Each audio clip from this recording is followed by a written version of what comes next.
Hello दोस्तों, कल हम लोगों ने देखा था respiratory volume and capacity.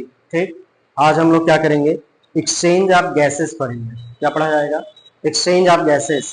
Exchange of gases का मतलब कि कैसे इन्वायरमेंट से हमारे अंदर एयर आता है ना, ऑक्सीजन, और फिर वो बॉडी टिश्यू तक कैसे पहुंचता है, कौन ले जाता है, ये सब जानने की कोशिश करेंगे। ठीक, तो एक्सचेंज ऑफ गैसेस पढ़ने से पहले हमारे पास थोड़ी बहुत नॉलेज होनी चाहिए। जैसे हमें ये पता है कि हमारा जो आरबीसी होता है उसमें क्या होता है, हीमोग्लोबिन। ये जो हीमोग्लोबिन होगा यही ब्लड का कैरियर है, ऑक्सीजन का कैरियर है, जो ऑक्सीजन को क्या करता है, ले जाता है, ट्रांसपोर्ट करता है। एक हीमोग्लोबिन 4 ऑक्सीजन को ले जाएगा, 1 2 3 और 4। तो 4 ऑक्सीजन को वो क्या करता है, ट्रांसपोर्ट करता है, कौन? हीमोग्लोबिन। ठीक, चलो देखते हैं क्या क्या है। ये हम एनसीईआरटी से पढ़ा रहे हैं, तो एनसीईआरटी बुक से पढ़ सकते हो, simplified NCERT, line by line. ठीक, जैसे क्या है कि गैसेस एक्सचेंज के मुख्य साइट एल्वियोलाई होती है। क्या ये कह रहे हैं कि जो गैसेस एक्सचेंज होती है उसकी मुख्य साइट क्या होती है, एल्वियोलाई। मतलब मेन गैस का जो एक्सचेंज होता है वो क्या होता है, एल्वियोलाई। यानी हम एयर को, ये हमारा एल्वियोलाई है, एयर को हम लाएंगे, यहाँ पहुंचेगा एल्वियोलर कैविटी में, यहीं से गैस का क्या होता है, एक्सचेंज होता है। यहीं पे क्या होगा, गैस एक्सचेंज होता है। जैसे आप देख लो यहाँ पर, यहाँ एयर आया, एयर से O2 चला आएगा इस हमारे किसमें, पल्मोनरी वेन में, इसमें आएगा पल्मोनरी वेन। ठीक, और पल्मोनरी वेन फिर चला जाएगा कहां पर, हृदय में ना। यानी सबसे, ये तो है आगे भी बताया जाएगा, बट आप अभी ये जानो कि हमने जो एयर क्या किया, ब्रीद किया, मीन्स हमने इंस्पायरेशन और एक्सपायरेशन किया, उसमें कंडक्टिंग पार्ट हम पढ़े थे। अब आज हम क्या पढ़ने जा रहे हैं, एक्सचेंज पार्ट। तो सबसे पहले जो एक्सचेंज शुरू हुआ वो कहाँ हुआ, एल्वियोलाई और किसके बीच, कैपिलरी। ये ब्लड कैपिलरी है और उसमें भी इसका नाम क्या हो रहा, कैपिलरी के पहले जो है वो पल्मोनरी वेन। आपको पता होना चाहिए, आर्टरी और वेन, जो नली ना, आप नस बोलो या नली बोलो, जो नली ब्लड को हृदय से दूर ले जाएगा, क्या, जो नली ब्लड को हृदय से दूर ले जाता है उसको आर्टरी बोलते हैं। क्या बोलते हैं, आर्टरी। और जो हृदय की तरफ लाता है उसे वेन बोला जाता है। इसे और भी तरीके से हम बताते हैं कि जो आर्टरी होता है उसमें प्योर ब्लड बहता है, और जो वेन होता है यानी सिरा ना, सिरा में कैसा, अशुद्ध ब्लड। यानी वेन में इम्प्योर ब्लड होता है, आर्टरी में प्योर ब्लड होता है। ठीक, धमनी में शुद्ध ब्लड होता है और शिरा में अशुद्ध ब्लड होता है। जो आर्टरी होता है उसको धमनी कहते हैं, और जो वेन होता है उसे क्या बोला जाता है, सिरा बोला जाता है। तो सबसे पहले एक्सचेंज, जैसे मान लो हमने ब्रेक तो कर लिया, अब वो गैस यानी अब वो ऑक्सीजन कहाँ जाना चाहिए, हमारे टिश्यू लेवल तक, सेल लेवल तक। क्यों जाना चाहिए, क्यों जरूरी है, क्योंकि हम लोगों ने जो भोजन किया है, क्या किया है, भोजन, अब उसको जलाएंगे और जला करके क्या प्राप्त करेंगे, एनर्जी, ऊर्जा प्राप्त करेंगे। और उस ऊर्जा का उपयोग हम लोग क्या करेंगे, विभिन्न कामों में किया जाएगा। ठीक है, तो इसीलिए जलाने के लिए ऑक्सीजन चाहिए, तो ऑक्सीजन हमें कहाँ पहुंचाना पड़ेगा, ऑक्सीजन को हमें पहुंचाना पड़ेगा सेल लेवल तक, टिश्यू लेवल तक। कौन ले जाएगा, हीमोग्लोबिन ले जाएगा। अब उसे यानी हम लोगों ने ब्रीद करके कहाँ पहुंचा दिया है, एल्वियोलाई तक पहुंचा दिया है। एल्वियोलाई से हीमोग्लोबिन आएगा, उसे उठाएगा और फिर ले जाएगा। ठीक है, देखो तो इन्होंने लिखा है कि गैस के एक्सचेंज की मुख्य साइट क्या होती है, एल्वियोलाई होती है। और गैस का एक्सचेंज ब्लड और टिश्यू के बीच में होता है। किसके बीच होता है, ब्लड और टिश्यू।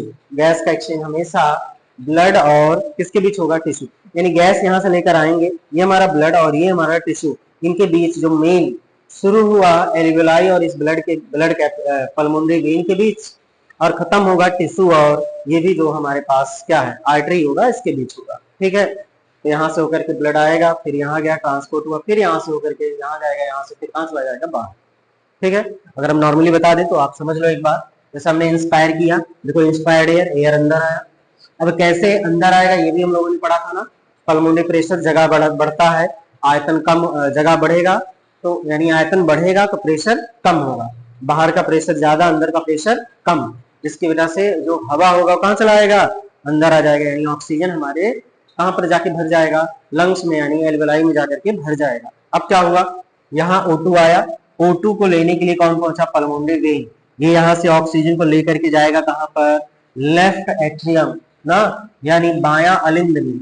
बाएं अलिंद से ये जाएगा राइट वेंट्रिकल, लेफ्ट वेंट्रिकल यानी बाया मिले में। फिर यहाँ से सेलुलर वाल्व होगा, और यहाँ से ये एओर्टा ना, आर्क ऑफ एओर्टा बोला जाता है, जैसी को महाधमनी बोलोगे।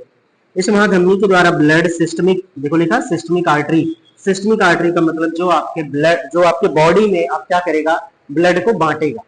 क्या करेगा, आपके शरीर में ब्लड को क्या करेगा, बांटेगा। जैसे खेत सींचा जाता है उसमें एक बड़ा मेन बना दो और अगल बगल हम थोड़ा थोड़ा खोलते चले जाएं, चला जाएगा ना।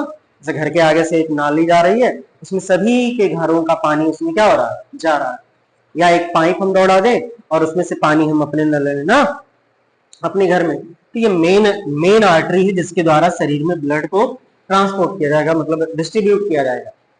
अब समझ में आ रहा, पहले यार यहाँ आया, यहाँ से लेफ्ट एट्रियम, राइट एट्रियम, यानी बायां लिंब, बायां निलय, यहाँ से होते हुए अब बॉडी की तरफ बढ़ता है, फिर जाता है किसके पास, टिश्यू के पास। टिश्यू में यहाँ क्या हो रहा है, यहाँ सेलुलर रेस्पिरेशन हो रहा है।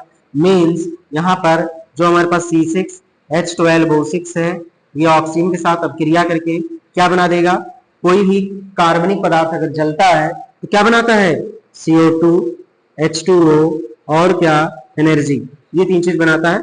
यानी अब इस सेल में क्या प्रेजेंट है, CO2, तो ये आएगा। अब देखो यहाँ O2 यूज हो रहा है और निकल क्या रहा है, CO2। तो यहाँ से O2 हम किसको दे देंगे, टिश्यू को, यानी सेल को। उसके बाद यहाँ से किसको उठा लेंगे, CO2 को।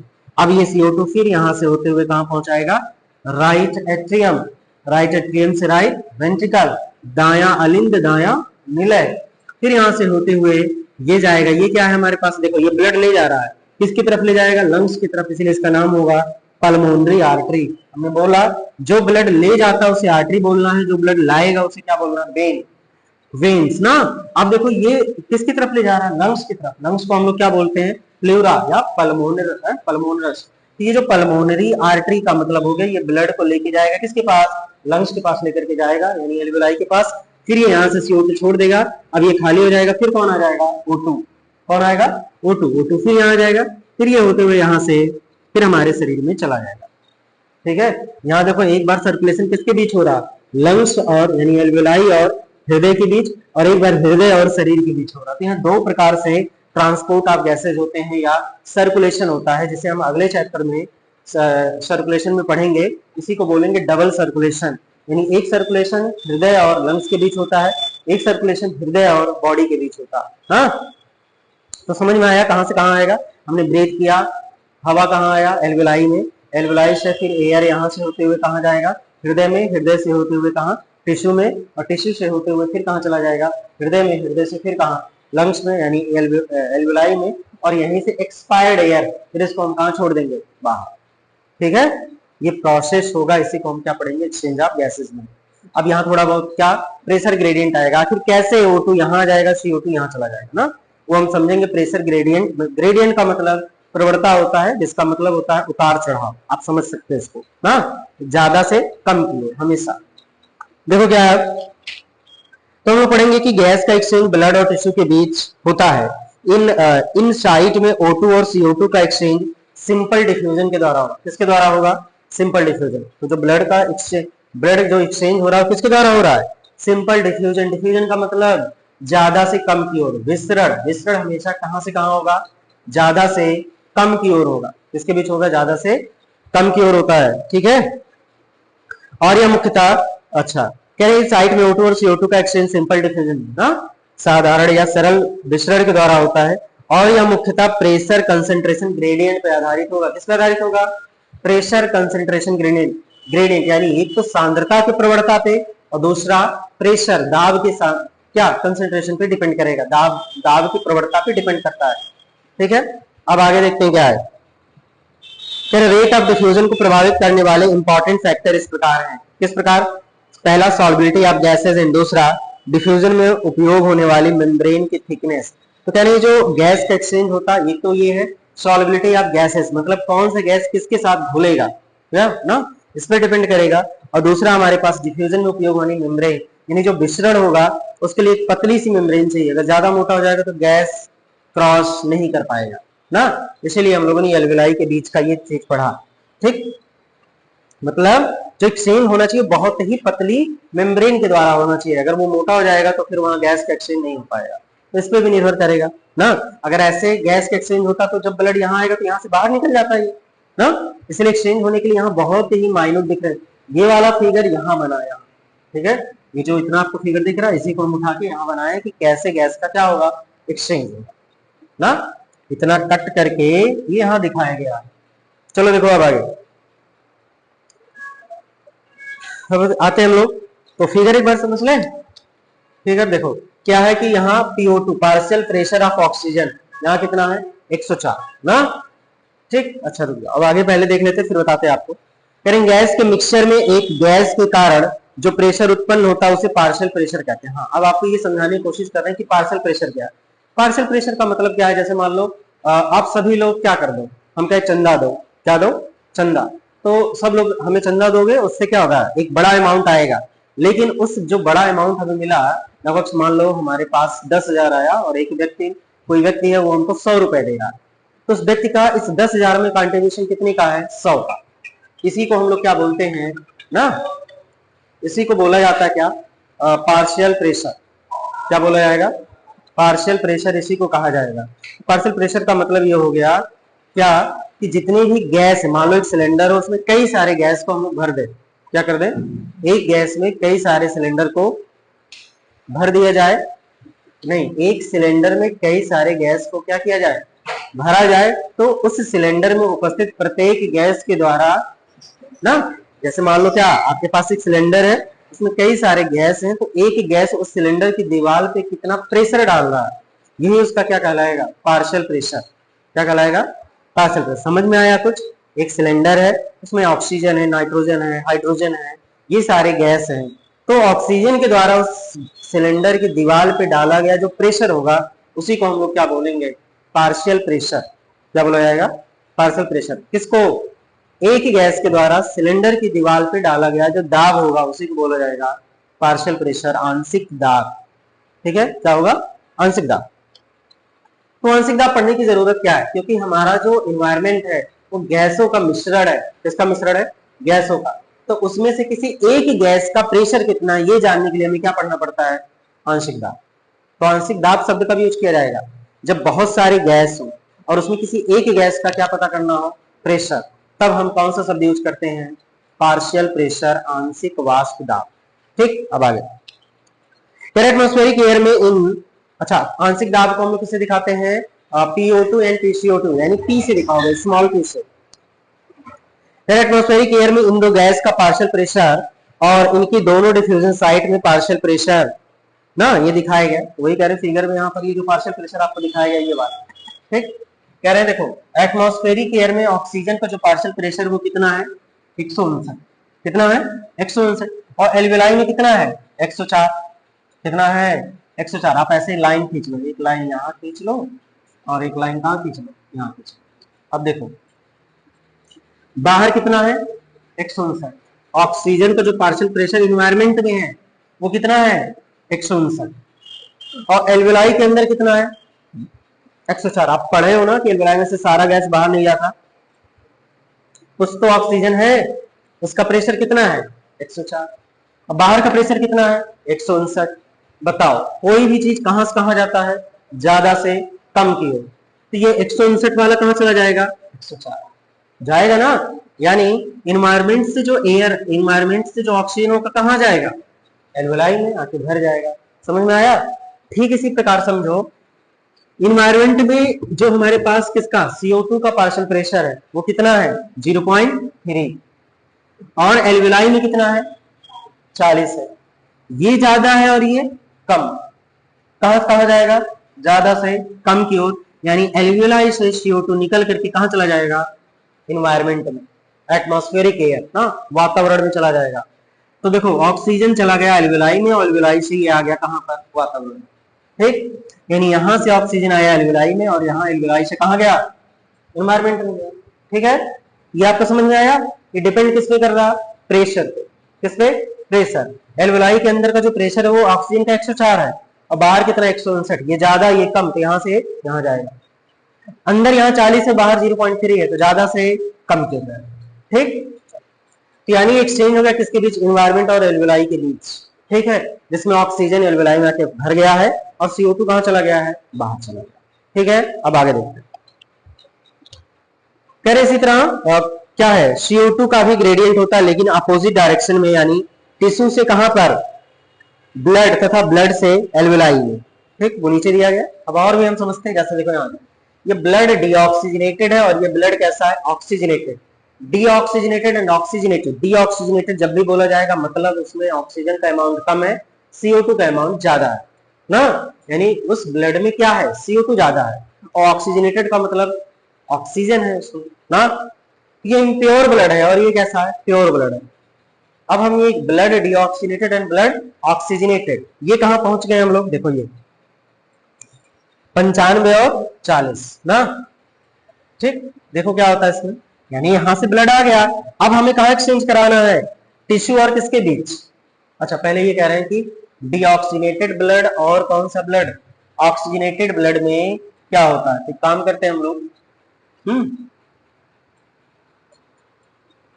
यहां पहले हमने कहा पढ़ा, इन्वायरमेंट और एल्वोलाई। तो पहले तो O2 आया, CO2 गया, ठीक। अब क्या करना है, यहां से यहां आना, यहां देखो ये जो आपको दिख रहा है ये कैपिलरी और ये हमारे पास एल्वोलाई, यहां देखना है। तो देखो इधर से आया है क्या, इधर से आया है डीऑक्सीनेटेड ब्लड, यहां से कौन गया है, CO2, यहां से तो यहां आया, तो CO2 तो कौन सा ब्लड है, डीऑक्सीनेटेड।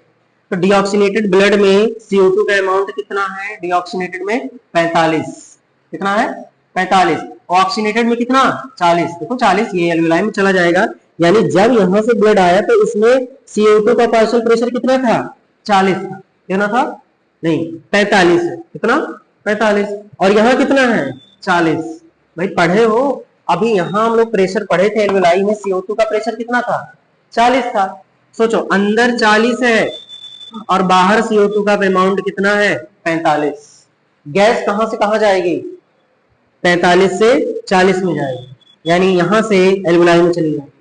अब यहां जाओ, यहां देखो PO2 कितना है 104 और यहाँ O2 में कितना, देख लो ना।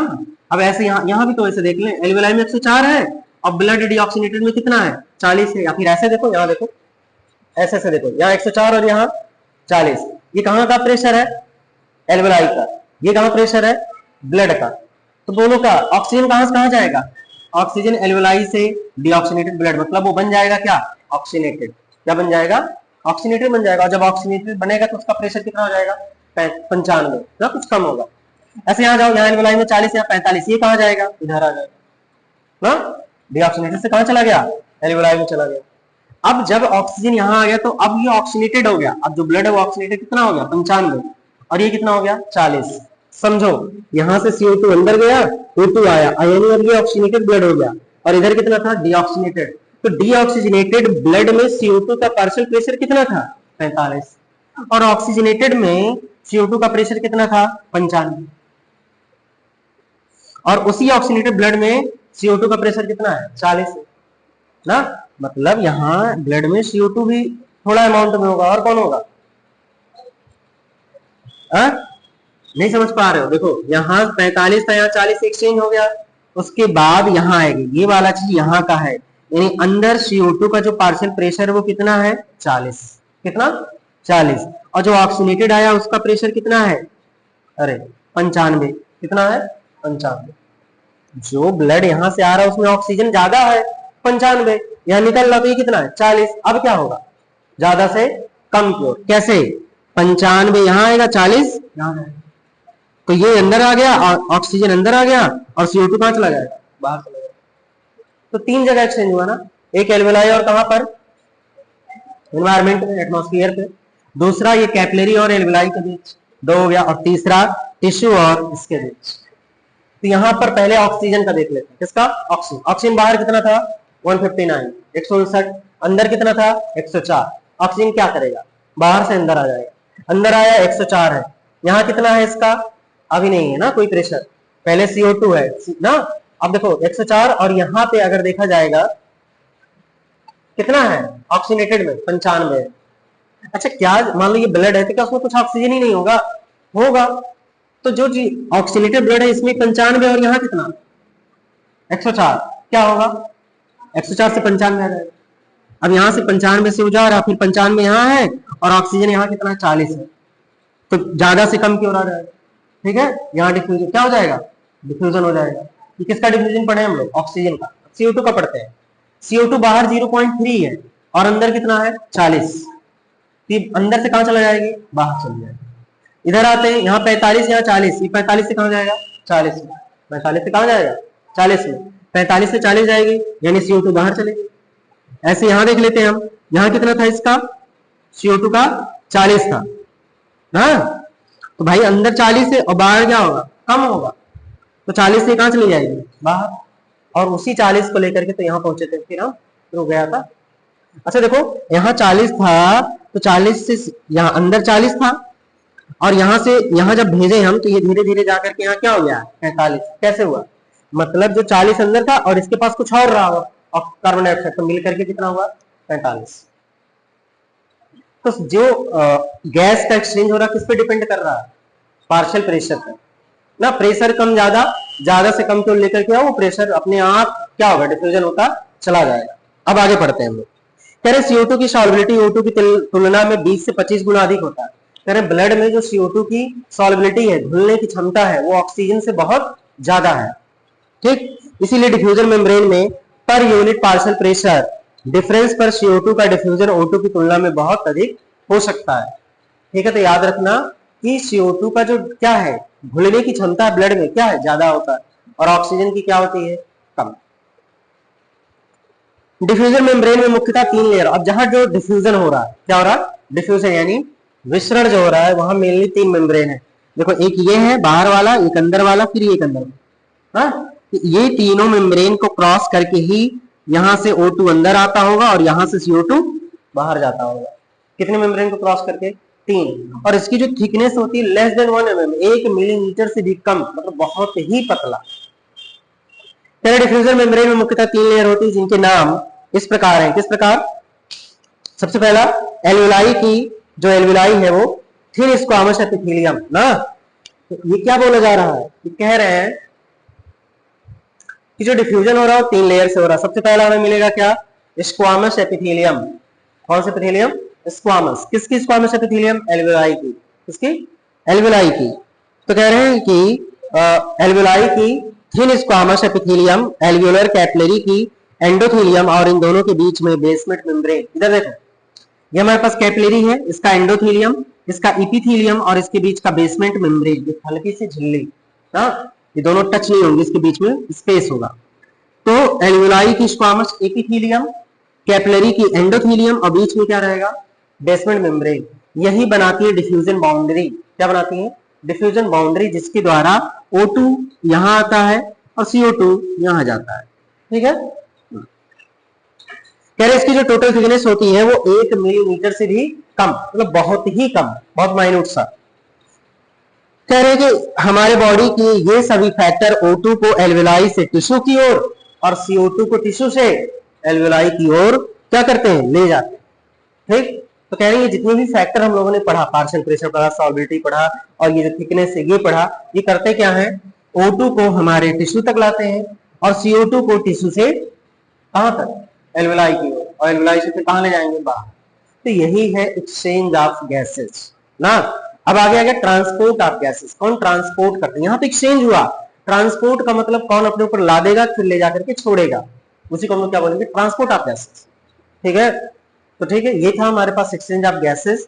आप इसको अच्छे से पढ़िए, ठीक है, जो भी ना समझ में आया उसे जरूर बताइए और अगला वीडियो फिर आएगा और किस टॉपिक पे आपको चाहिए ये भी बताइए। ठीक है, धन्यवाद, पढ़ते रहिए, मुस्कुराइए।